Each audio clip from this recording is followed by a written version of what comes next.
Skin bright করতে skin type অনুযায়ী 4টি DIY মাস্ক থেকে চুজ করে নিন আপনার পছন্দের ফেস মাস্কটি।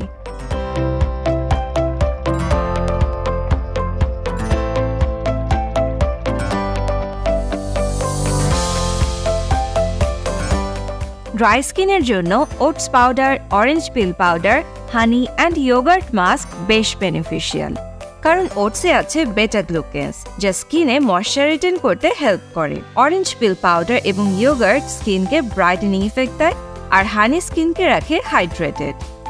এই 4টি ইনগ্রেডিয়েন্ট একসাথে মিক্স করে ফেসে অ্যাপ্লাই করুন। 10 মিনিট রেখে ক্লিন করে নিন। উইকলি 1 থেকে 2 দিন এই মাস্ক ব্যবহারে ড্রাই স্কিন থাকবে গ্লোয়িং অ্যান্ড হেলদি। অয়েলি স্কিনের এক্সেস অয়েল প্রোডাকশন ব্যালেন্স করতে বেন্টোনাইট ক্লে খুব ভালো কাজ করে। এর সাথে turmeric powder and yogurt mix করে ফেসে অ্যাপ্লাই করতে পারেন। বেন্টোনাইট ক্লে পোরস আনক্লগ করে এবং অ্যাকনে প্রিভেন্ট করতে হেল্প করে। টার্মারিক পাউডার স্কিনের রেডনেস, ইরিটেশন রিডিউস করতে হেল্প করে। ইয়োগার্ট একটি ন্যাচারাল এক্সফলিয়েন্ট যা ব্যাকটেরিয়া বিল্ড আপ প্রিভেন্ট করতে হেল্প করে এবং স্কিনে সুদিং ইফেক্ট দেয়। এই মাস্কটি স্কিনকে ব্রাইট করতে হেল্প করে। নর্মাল স্কিনে তেমন মেজর কোনো ইস্যু না থাকলেও স্কিন হেলদি রাখতে আমরা উইকলি একটা nourishing and brightening face mask apply করতে পারি। এক্ষেত্রে পরিমাণ মতো বেসন, ব্যানানা পেস্ট এবং হানি একসাথে মিক্স করে ফেসে অ্যাপ্লাই করে 10 মিনিট রেখে ওয়াশ করে নিন।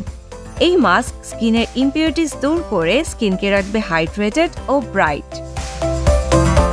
কম্বিনেশন স্কিনের টি-জোন এরিয়া অয়েলি হওয়ার কারণে অ্যাকনে ব্রেকআউট দেখা দেয়। এক্ষেত্রে রাইস পাউডার ইউজ করা যেতে পারে যা স্কিন ক্লিয়ারিং এজেন্ট হিসেবে কাজ করে। সাথে স্যান্ডেলউড পাউডার এবং রোজ ওয়াটার মিক্স করে ফেসে অ্যাপ্লাই করে 10 মিনিট রেখে ওয়াশ করে নিতে পারেন। স্যান্ডেলউড পাউডার পিগমেন্টেশন রিডিউস করতে হেল্প করে। রোজ ওয়াটার স্কিনকে হাইড্রেটেড রাখে, যা কম্বিনেশন স্কিনের ড্রাই এরিয়ার জন্য অনেক বেনিফিশিয়াল।